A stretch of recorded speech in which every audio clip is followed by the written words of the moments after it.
Hello. ഇത് on video ആയിരുന്നു കേട്ടോ. സൗണ്ടൊക്കെ അപ്പോൾ ഉണ്ടായിരുന്നു ഞാനിത് ശരിക്കും സംസാരിക്കുമ്പോൾ. പിന്നെ അവിടുന്നൊക്കെ പ്രാർത്ഥനകളും ഇതുമൊക്കെ വരുന്നതുകൊണ്ട് എനിക്ക് എന്താ പറയുക, എൻ്റെ സൗണ്ട് ഭയങ്കര ചെറുതായിപ്പോയി. അപ്പോൾ കേൾക്കാൻ പറ്റുന്നുണ്ടായിരുന്നില്ല. അപ്പം ഞാനിപ്പോൾ ഒന്ന് എഡിറ്റ് ചെയ്തതാണ് കേട്ടോ. കാരണം ഞാനേ ഒരു കൊച്ചു വീഡിയോ ആയിട്ടാട്ടോ ഇന്ന് വന്നേക്കണേ. എന്താ സംഭവം എന്ന് വെച്ചാൽ, ഇത് ഈ അമ്പലം ഒന്ന് പരിചയപ്പെടുത്താൻ വേണ്ടിയിട്ടാണ്. ഈ അമ്പലം നിങ്ങൾക്ക് എറണാകുളത്തുള്ളവർക്കൊക്കെ സുലഭമായിട്ട് അറിയാമായിരിക്കണം. ഞാൻ അവർക്കുള്ള വീഡിയോ അല്ല ഇത്. ഇനി അറിയില്ലാത്തവർക്കുണ്ടെങ്കിൽ ഉപകാരപ്പെട്ടോട്ടെ. നമ്മുടെ എറണാകുളത്തല്ലാത്തവർക്ക് ആർക്കെങ്കിലും ഈ അമ്പലത്തിൽ വരണം എന്നുണ്ടെങ്കിൽ അവർക്ക് വേണ്ടിയിട്ടുള്ള എൻ്റെ ഒരു ചെറിയൊരു അനുഭവം പങ്കുവയ്ക്കാൻ വന്നതാണ് കേട്ടോ. ഇത് വാമനമൂർത്തി ക്ഷേത്രം. നിങ്ങൾ കേട്ടിട്ടുണ്ടോ വാമനമൂർത്തി ക്ഷേത്രം? നിങ്ങളിതിൽ എത്ര പേരെന്നെ പൊങ്കാല ഇടാൻ വരുമെന്നറിയില്ല ഞാൻ ഈ കഥ പറഞ്ഞു കഴിയുമ്പോൾ. പക്ഷേ എനിക്ക് കുഴപ്പമില്ല. എനിക്കറിയില്ലായിരുന്നു വാമനമൂർത്തി ആരാണെന്ന്. എനിക്കറിയില്ലായിരുന്നു. ഭഗവാന്റെ കൃഷ്ണൻ്റെ ഒരു അവതാരമാണ്, മഹാവിഷ്ണുവിൻ്റെ അവതാരമാണ് വാമനമൂർത്തി എന്ന്. ഈ വാമനമൂർത്തി ആരാണെന്നും എനിക്കറിയില്ല. ഓക്കെ. അപ്പോൾ ഞാൻ ഇവിടെ എറണാകുളം ഇപ്പോൾ 8 വർഷം അങ്ങാണ്ടായി ഞാൻ എറണാകുളം വന്നിട്ട്. 9 വർഷത്തെ അടുത്തായി ഞാനിപ്പോൾ എറണാകുളം വന്നിട്ട്. 8 വർഷം എന്തായാലും ആയിട്ടുണ്ട്. അപ്പോൾ ഞാനിവിടെ ഇടുക്കിയിൽ നിന്ന് എറണാകുളം വരുമ്പോഴേ എന്താ പറയുക, എനിക്ക് സപ്പോർട്ട് ചെയ്യാനോ അല്ലെങ്കിൽ എൻ്റെ കൂടെ ഇതാകാനോ എനിക്ക് കൂട്ടുകാരോ അങ്ങനെ ഒന്നും ഉണ്ടായിരുന്നില്ല കേട്ടോ. ഞാനിവിടെ വരുമ്പോൾ സൺറൈസിൻ്റെ അടുത്തൊരു PGയിലാണ് ഞാൻ തിന്ന, ഒരു ലേഡീസ് PG ആയിരുന്നു. അവിടെയാണ് ഞാൻ ആദ്യമായിട്ട് നിൽക്കുന്നത് കേട്ടോ. അത് ഓഫീസിൽ നിന്ന് തന്നെ എനിക്ക് അവിടുത്തെ ഒരു സ്റ്റാഫ് ചേച്ചി എനിക്ക് സെറ്റ് ചെയ്ത് തന്നാണ് അവിടെയാണ് ഞാൻ നിൽക്കുന്നത്.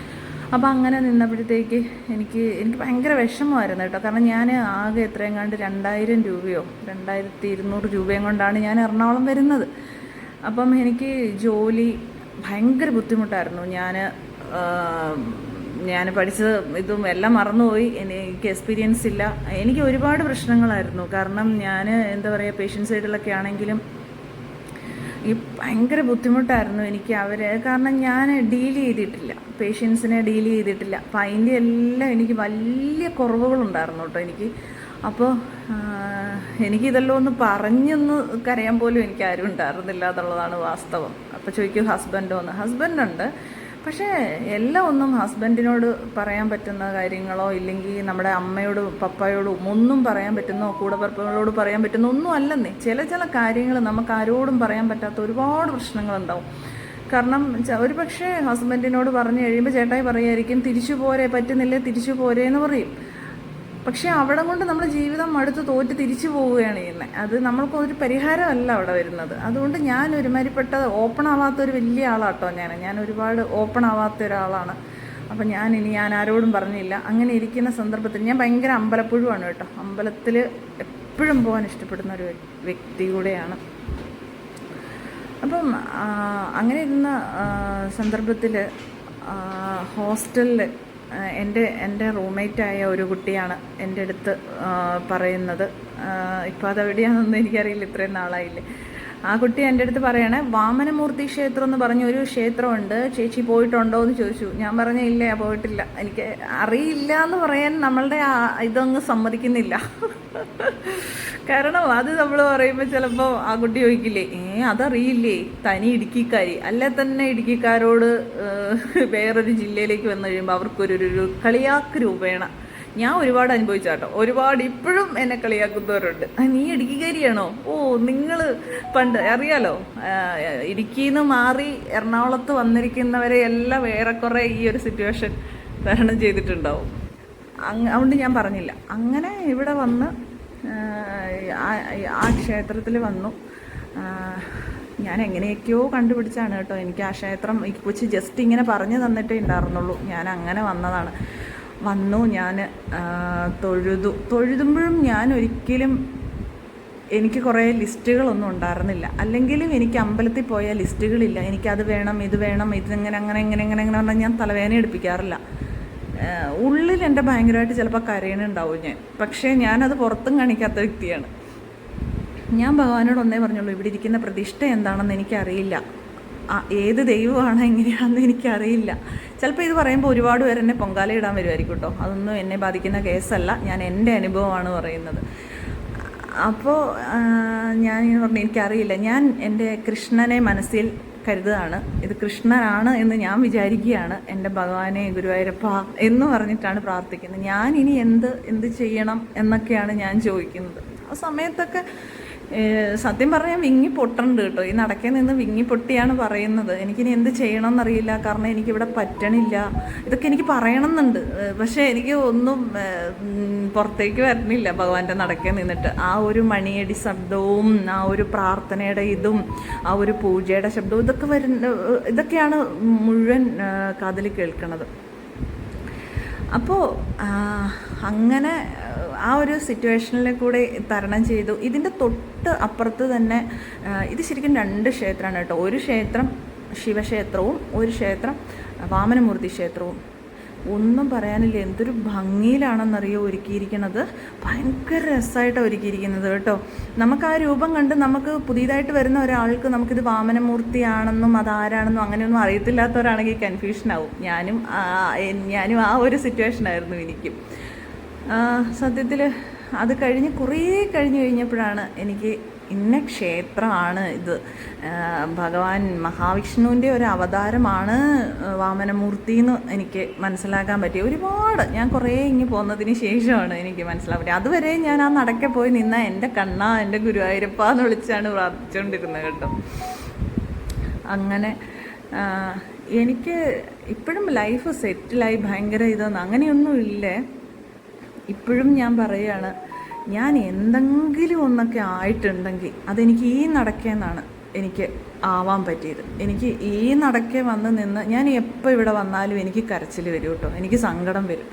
ഇപ്പോഴും ഞാനിത് പറയുമ്പോഴും എനിക്ക് നല്ല സങ്കടം വരുന്നുണ്ട്. ഞാൻ കൺട്രോൾ ചെയ്യുന്നത് നിൽക്കുന്നതാണ്. എനിക്ക് ഭയങ്കര വിഷമം വരും ഇവിടെ വരുമ്പോൾ. എന്താണെന്ന് എനിക്കറിയത്തില്ല.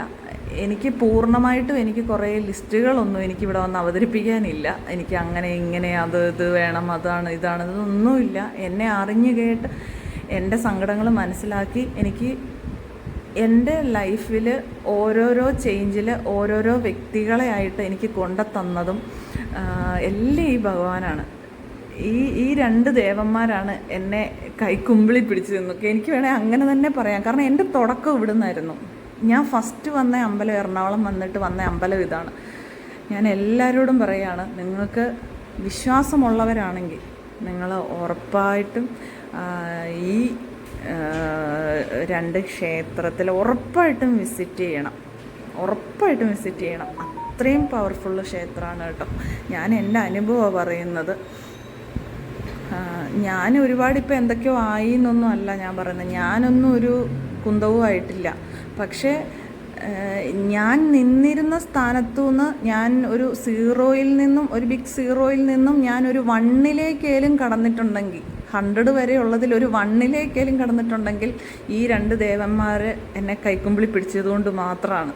ഇല്ല, ഞാൻ പിറ്റേ ആഴ്ച തന്നെ ഞാൻ ഭഗവാനോട് ഒന്നേ പറഞ്ഞിട്ടുള്ളൂ, എനിക്കിവിടെ പറ്റണില്ല, ഞാനിനി എന്തെന്നുള്ളൊരു ക്വസ്റ്റ്യൻ മാർക്ക് എനിക്കത് ഫില്ല് ചെയ്യാൻ പറ്റുന്നില്ല. പക്ഷേ ഒന്നേ ഉള്ളൂ, തീരെ പറ്റുന്നില്ല എന്നുണ്ടെങ്കിൽ ഞാൻ തിരിച്ചിടുക്കിയിലേക്ക് പോവാണ്. പിന്നെ എന്തെന്നുള്ളതും എനിക്കറിയില്ല.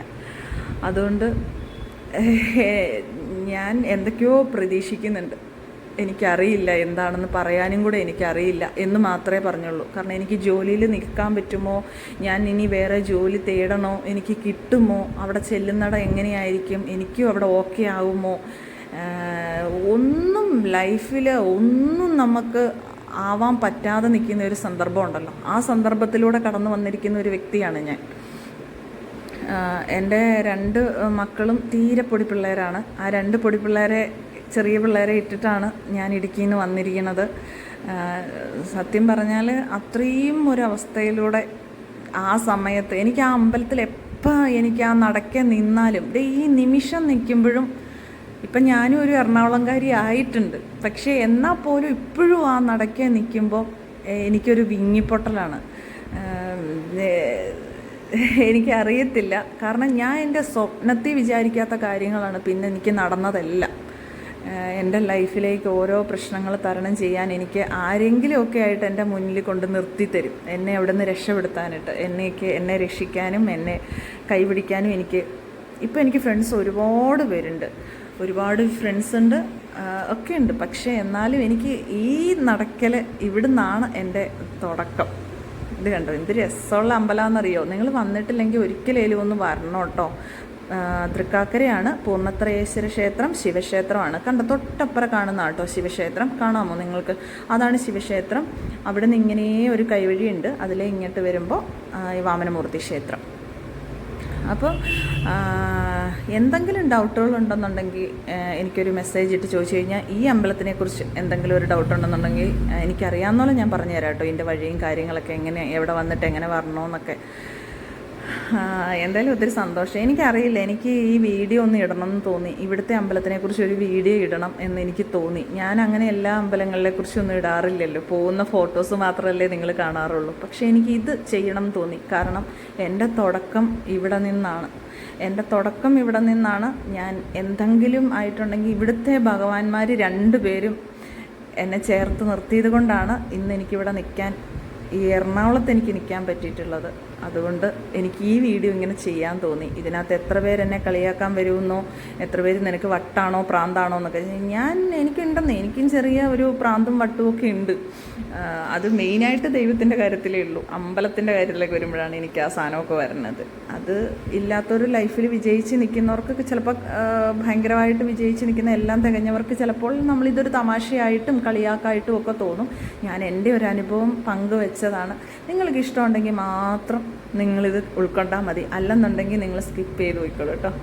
Okay, bye bye.